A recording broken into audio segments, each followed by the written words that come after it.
Welcome to my class. नमस्ते student.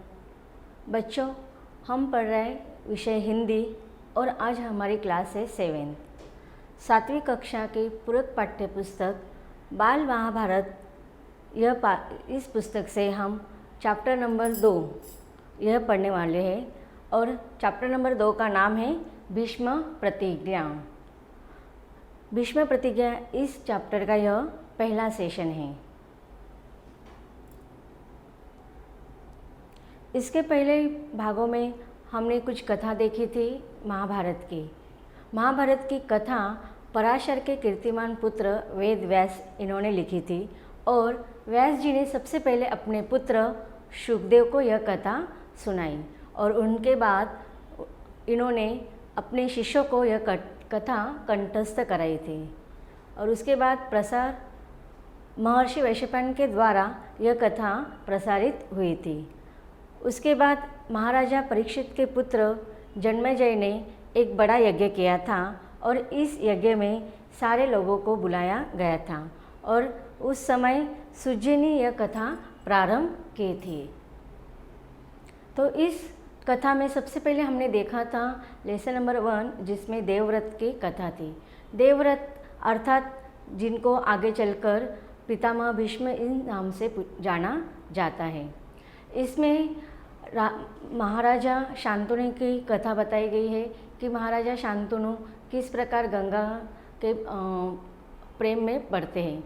Ganga यह सुंदर युवती थी और उसके यौवन ने राजा शांतनु को आकर्षित कर लिया था। शांतनु के शादी के प्रस्ताव से वह गंगा कहती है कि मेरी कुछ शर्त है, अगर आपको यह शर्त मंजूर है तो मैं आपसे शादी करूँगी। तब राजा शांतनु उसकी उस शर्त को मान्य कर लेता है। शादी के पश्चात कुछ समय के बाद गंगा को कुछ संतान होते हैं, लेकिन जैसे ही गंगा को संतान होते थे वह उन संतानों को नदी के धारा में बहा देती थी। ऐसे कुल 7 संतान होने के बाद जब 8वें संतान को लेकर गंगा नदी के धारा में बहाने जा रही थी, उस समय राजा शंतनु ने उसको रोका और उसके इस कार्य पर उसको लांछित किया। तब गंगा मुस्कुराते हुए कहती है कि आपने मेरी शर्त को मान्य नहीं किया, शर्त के अनुसार अब मैं आपके साथ नहीं रह सकती। और वह अपने पुत्रों को लेकर जाती है। जाते समय वह कहती है कि यह पुत्र को थोड़े दिन के लिए मैं उसका संभाल करूँगी, जैसे ही वो बड़ा हो जाएगा सही समय पर मैं आपको उसको फिर से लौटा दूँगी। एक बार जब राजा शिकार करने जाता है तो उस समय नदी के पास एक युवक था जो नदी के बहते हुए धारा को अपने बाण से रोकता है। तब उस युवक को देखकर राजा शंतनु के मन में विचार आता है कि इतना बहादुर युवक है कौन। तो उस समय गंगा वहाँ पर प्रकट होती है और राजा शांतनु से कहते हैं कि यही हमारा पुत्र है जिसका नाम देवव्रत है और आगे चलकर देवव्रत को ही पितामह भीष्म कहा गया। अब यह आगे का जो पाठ है हमारा भीष्म प्रतिज्ञा, वो किस प्रकार भीष्म जी ने या देवव्रत ने कौन सी प्रतिज्ञा की, इसका वर्णन इस पाठ में किया गया है। तो सबसे पहले हम पाठ को पढ़ते हैं। हम पढ़ रहे पाठ भीष्म प्रतिज्ञा। तेजस्वी पुत्र को पाकर राजा प्रफुल्लित मन से नगर को लौटे और देवव्रत राजकुमार के पद को सुशोभित करने लगे। अर्थात देवव्रत अर्थात भीष्म जी आगे चलकर राजा शांतनु के पुत्र के रूप में राजकुमार इस पद को आगे बढ़ाने लगे। 4 वर्ष और बीत गए। एक दिन राजा शांतनु यमुना तट की ओर घूमने गए तो वहाँ अप्सरा से सुंदर एक तरुणी खड़ी दिखाई दी। तरुणी का नाम था सत्यवती।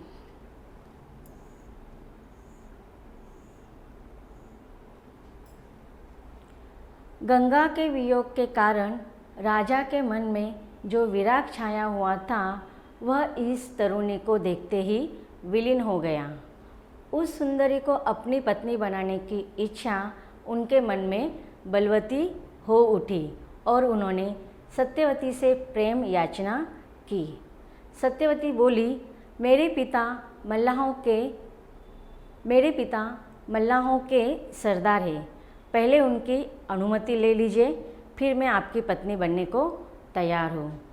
तो गंगा के चले जाने के बाद राजा शांतनु राजकारभार में लग जाते हैं, लेकिन कहीं ना कहीं उसका वियोग उसको सलता था और ऐसे में उसका परिचय होता है। वो एक बार देखते हैं सत्यवती को और सत्यवती की तरफ वो आकर्षित होने लगते हैं और उस समय वो उस सुंदरी को अपनी पत्नी बनाने के लिए सोचते हैं और उस समय वो सत्यवती से अब शादी के लिए प्रेम याचना करते हैं। तब सत्यवती कहती है कि मेरे पिता जो मल्लाहों के सरदार है, केवटों के राजा है, पहले आप उनसे पूछे, अगर वो अनुमति देते हैं तो मैं आपसे शादी करने के लिए तैयार हूँ।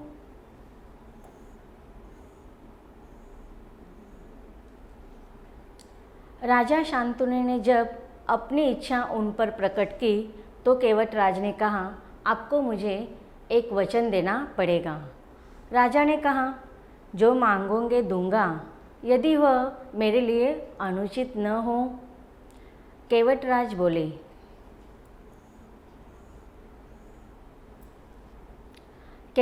बोले, आपके बाद हस्तिनापुर के राज सिंहासन पर मेरी लड़की का पुत्र बैठेगा। इस बात का आप मुझे वचन दे सकते हैं? केवट की शर्त राजा को नागवार लगी। गंगासूत को छोड़कर अन्य किसी को राजगद्दी पर बैठाने की कल्पना तक उनसे न हो सकी। निराश और उद्विग्न मन से वह नगर की ओर लौट आए, किसी से कुछ कह भी न सके। तो जब सत्यवती कहती है कि आप मेरे पिताजी से पूछ लीजिए, तो राजा शांतनु केवटराज से जाकर इस बात पर चर्चा करते हैं, लेकिन केवटराज कहते हैं कि आपके मृत्यु के पश्चात हस्तिनापुर के राजगद्दी पर मेरी लड़की अर्थात मेरी लड़की का बेटा आगे चलकर इस राज्य कारभार को देखेगा। लेकिन केवटराज को यह शर्त अच्छी नहीं लगी। क्योंकि उनकी पहली पत्नी गंगा थी और अगर राजगद्दी के नियम के अनुसार, उस समय के हस्तिनापुर के नियम के अनुसार पहली पत्नी का बेटा ही राजगद्दी पर बैठ सकता था। लेकिन जैसे ही केवटराज ने यह शर्त राजा के साथ बातचीत की तो उन्होंने अपने मन में सोचा कि गंगा पुत्र अर्थात देवव्रत के सिवाय इस राजगद्दी पर बैठने की कल्पना मैं कर भी नहीं सकता, और इसलिए वह निराश हो जाते हैं और उद्विग्न मन से वह अपने हस्तिनापुर इस नगर में फिर से लौट आते हैं और इस बात पर वह किसी से चर्चा नहीं करते। पर चिंता उनके मन को कीड़े की तरह कुतर कुतर कर खाने लगी। लेकिन इस बात से उद्विग्न होकर उनके मन में बार बार चिंता आने लगी थी।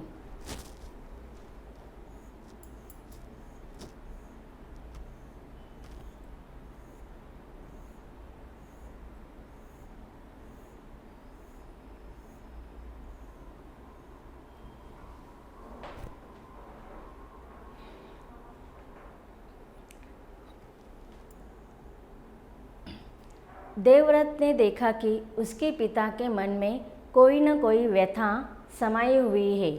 एक दिन उसने शांतनु से पूछा, पिताजी, संसार का कोई भी सुख ऐसा नहीं है जो आपको प्राप्त न हो, फिर भी इधर कुछ दिनों से आप दुखी दिखाई दे रहे हैं।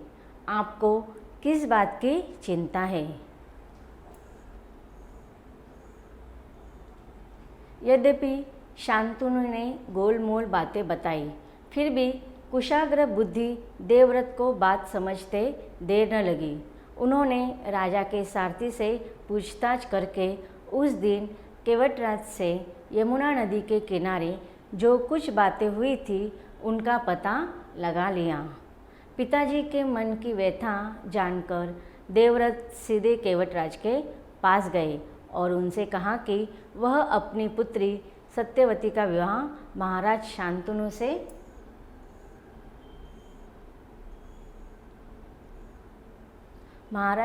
से कर दे। तो जैसे ही अपने पिताजी को कुछ चिंता में देखकर देवव्रत यह बात मन ही मन जान लेते हैं, लेकिन उनके पूछने पर भी शांतनु के द्वारा सही उत्तर न मिलने पर एक सारथी के द्वारा देवव्रत को उनकी व्यथा का कारण पता चल जाता है। तब देवव्रत केवटराज के पास जाते हैं। केवटराज ने वही शर्त दोहराई जो उन्होंने शांतनु के सामने रखी थी। देवव्रत ने कहा, यदि तुम्हारी आपत्ति का कारण यही है तो मैं वचन देता हूँ कि मैं राज्य का लोभ नहीं करूँगा। सत्यवती का पुत्र ही मेरे पिता के बाद राजा बनेगा।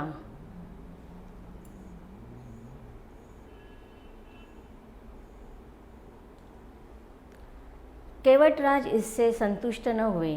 उन्होंने और दूर की सोची। बोले, आर्यपुत्र, इस बात का मुझे पूरा भरोसा है कि आप अपने वचन पर अटल रहेंगे, किंतु आपकी संतान से मैं वैसी आशा कैसे रख सकता हूँ?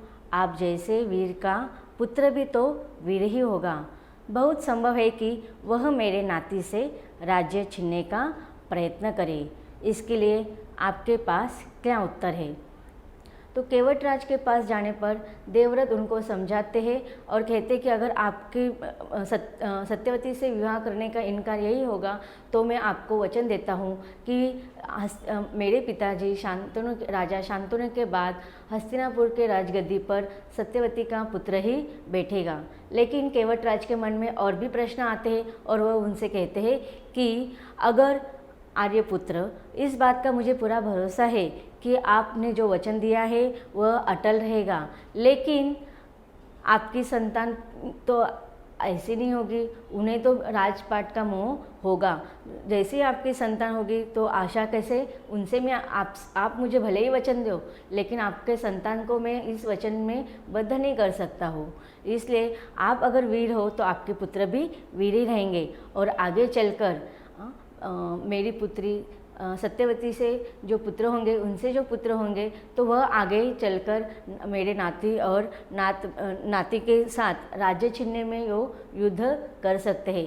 इसलिए आगे की बात आप सोचिए और उसका उत्तर दीजिए।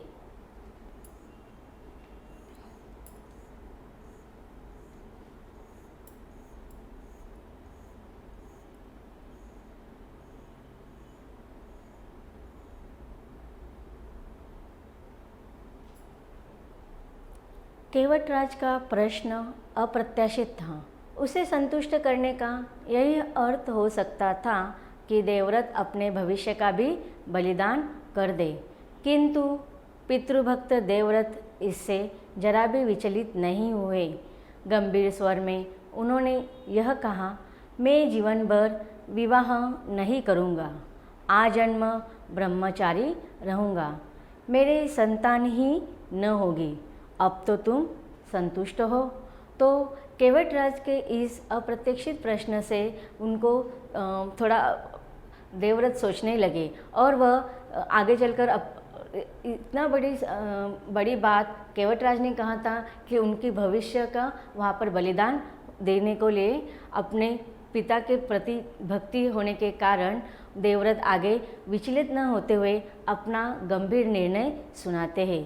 वे कहते हैं कि मैं जीवन भर विवाह नहीं करूँगा, आजन्म ब्रह्मचारी ही रहूँगा। अगर मैंने विवाह नहीं किया तो मुझे पुत्र होने की बातें ही नहीं होते, आगे चलकर मुझे संतान ही नहीं होंगी।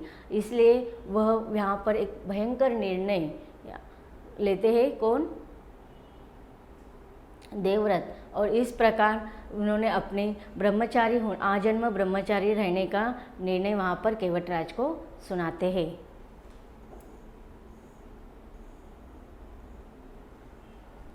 किसी को आशा ही न थी कि तरुण कुमार ऐसी कठोर प्रतिज्ञा करेंगे। देवव्रत ने भयंकर प्रतिज्ञा की थी, इसलिए उस दिन से उनका नाम ही भीष्म पड़ गया। केवटराज ने सानंद अपनी पुत्री को देवव्रत के साथ विदा किया। तो इस प्रकार वहाँ पर देवव्रत ने एक भयंकर प्रतिज्ञा करके आजन्म ब्रह्मचारी रहने का निर्णय लिया और उस प्रकार उनका नाम भीष्म पड़ा। आगे फिर केवटराज आनंद के साथ, प्रसन्नता के साथ अपनी पुत्री का विवाह राजा शांतनु से कर देते हैं।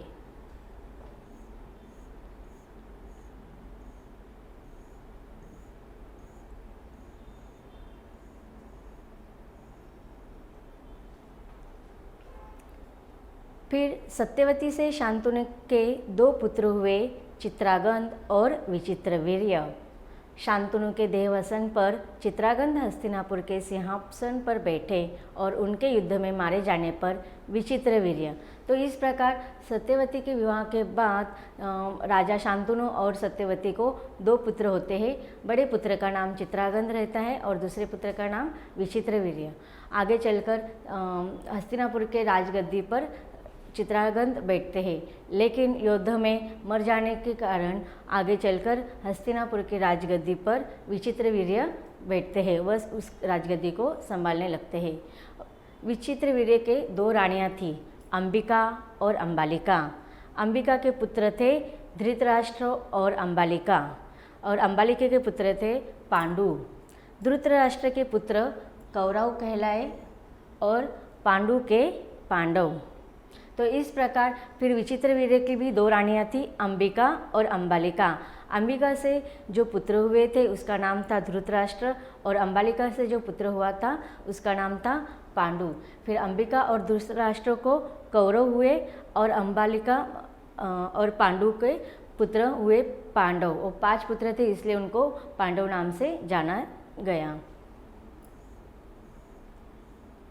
महात्मा भीष्म शांतनु के बाद से कुरुक्षेत्र युद्ध का अंत होने तक उस विशाल राजवंश के सामान्य कुलनायक और पूज्य बने रहे। शांतनु के बाद कुरुवंश का क्रम यह रहा।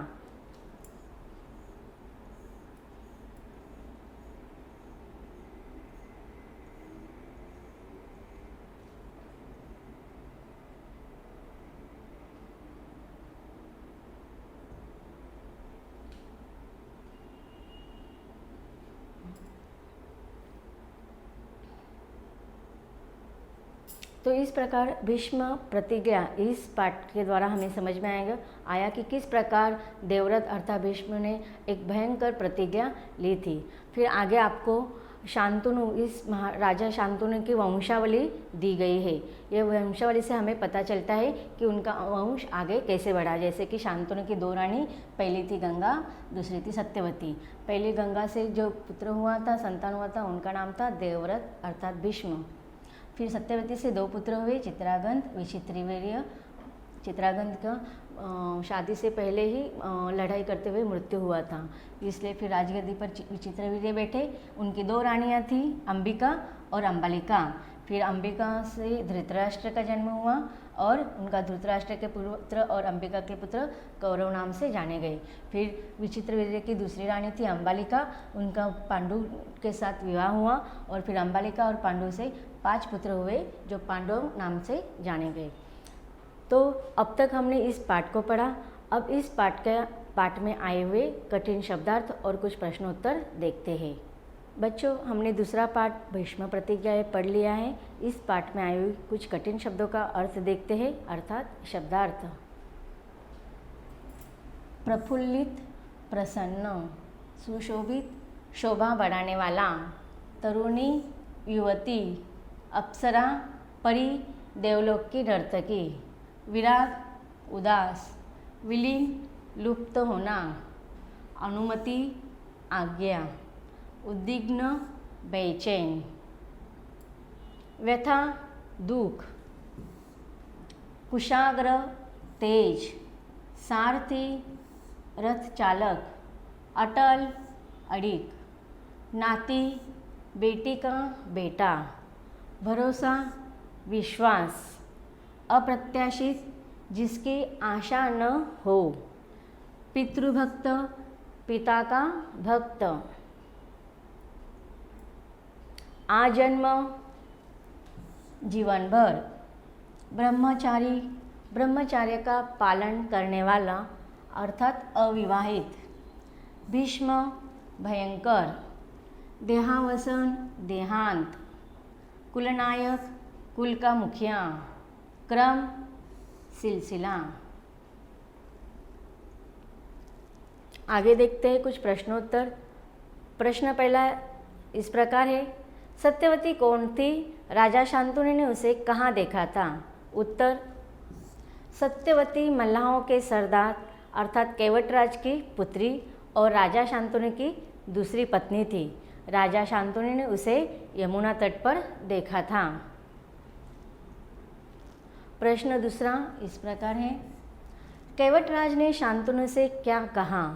उत्तर, अपनी पुत्री सत्यवती की विवाह का प्रस्ताव सुनकर केवटराज ने महाराज शांतनु से कहा, उनके बाद हस्तिनापुर के राज सिंहासन पर सत्यवती का पुत्र बैठेगा, इस बात का वे वचन दे। इसके बाद का प्रश्न, देवव्रत के आश्वासन पर भी केवटराज सत्यवती के विवाह के लिए राजी क्यों नहीं हुए? उत्तर, केवटराज को डर था कि देवव्रत जैसे वीर का पुत्र भी वीर ही होगा और भविष्य में वह उसके नाती से राज्य छीन लेगा। यही सोचकर देवव्रत के आश्वासन देने पर भी केवटराज सत्यवती के विवाह के लिए राजी नहीं हुए। देवव्रत भीष्म क्यों कहलाए? आगे का प्रश्न है, इसका उत्तर है, केवटराज का अप्रत्याशित प्रश्न सुनकर देवव्रत जरा भी विचलित नहीं हुए। उन्होंने अपने भविष्य का बलिदान करते हुए गंभीर स्वर में कहा कि वे वचन देते हैं कि जीवन भर विवाह नहीं करेंगे, आजीवन ब्रह्मचारी रहेंगे, उन्हें संतान ही न होगी। देवव्रत की इस भयंकर प्रतिज्ञा के कारण ही उनका नाम भीष्म पड़ा। तो इस प्रकार हमने इस पाठ को भीष्म प्रतिज्ञा नाम क्यों दिया गया यह पढ़ा। अभी इसके आगे की कहानी पढ़ेंगे हम अगले पाठ में।